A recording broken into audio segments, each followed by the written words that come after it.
Face aux mutations socio-économiques et technologiques qui s'opèrent dans les télécommunications, les régulateurs de ces secteurs appellent les opérateurs économiques à faire face aux changements. Une résilience qui est le leitmotiv de cette 22e réunion annuelle du réseau francophone de la régulation des télécommunications.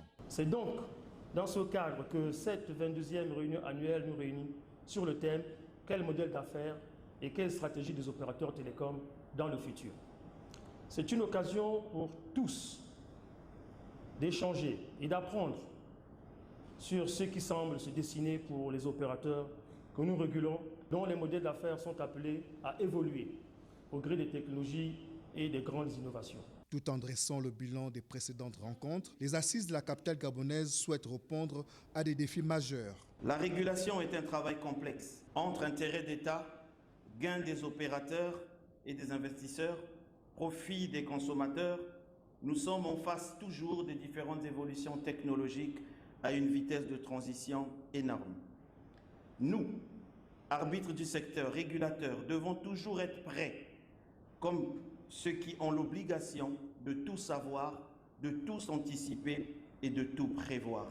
Pour le représentant de la secrétaire générale de l'Union internationale des télécommunications, le cadre est propice pour ces travaux de haute portée. Libreville est toujours un point attractif lorsqu'il s'agit d'échanger, de partager les expériences et d'essayer de se mettre tous au même niveau de compréhension. Des difficultés que nous avons à gérer, à développer, à réguler un secteur devenu de plus en plus convergent et qui nous pose à tous les mêmes défis, qui sont aussi des défis sociétaux et environnementaux. Pour les autorités gabonaises, les télécommunications sont un atout majeur pour le développement.